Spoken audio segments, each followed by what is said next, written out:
Hi guys. All right, I'm back. I was gonna do this last night and I forgot, so I apologize. We're gonna read chapters 7 and 8 this morning, and then this evening, if I can remember, I'll come back and read the last two chapters so we finish number 23, Twister, on Tuesday. So we're on chapter 7, and they found out that hailstones were hitting the roof of their schoolhouse. So we know that a storm is coming, and we know probably what's going to happen in the storm, so we'll find out. Okay, it says the black clouds had taken an odd greenish color.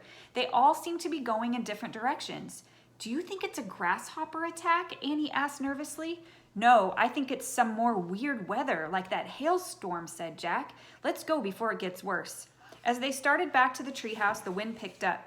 Jack and Annie looked over their shoulders, and the greenish clouds had dipped down close to the prairie. I feel like something awful is about to happen, said Annie. Hurry, said Jack, run. He and Annie started running through the grass. When they got to the ladder of the treehouse, they looked back.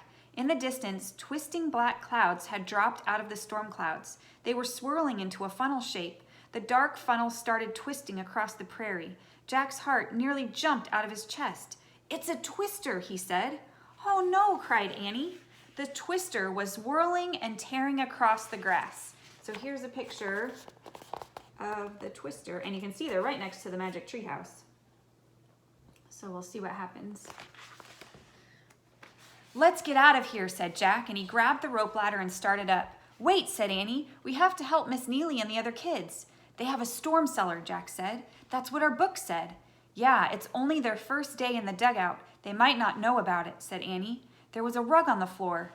Annie's right, Jack thought. He looked up at the treehouse. All they had to do was climb up and leave, and they'd be safe. But what about Miss Neely? What about Will and Kate and Jeb? Okay, said Jack. He jumped down from the ladder. Let's go back. He and Annie started running back toward the schoolhouse. They ran as fast as they could across the prairie.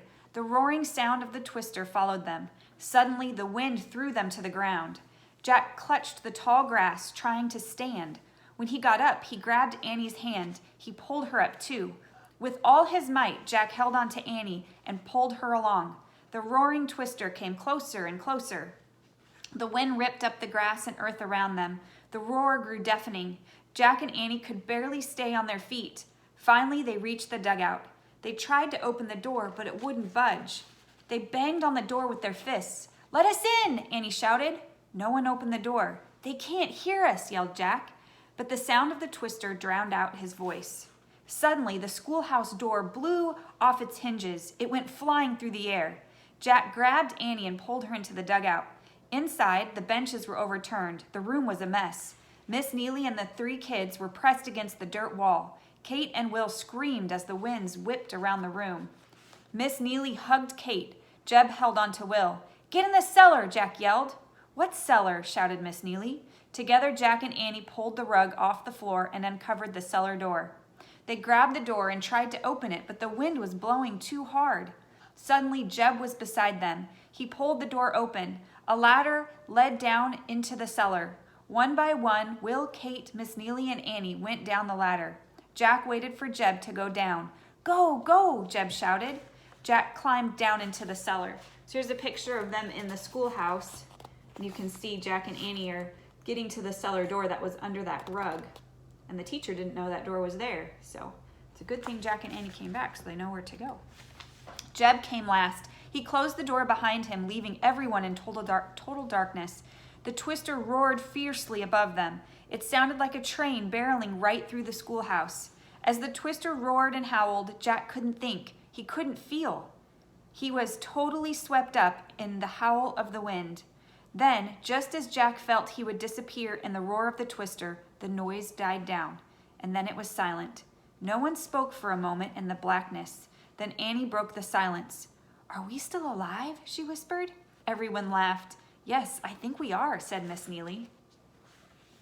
All right, so that was our chapter 7 and chapter 8. So it looks like Jack and Annie saved all the lives of the kids in the schoolhouse. So it was a good thing they stayed back.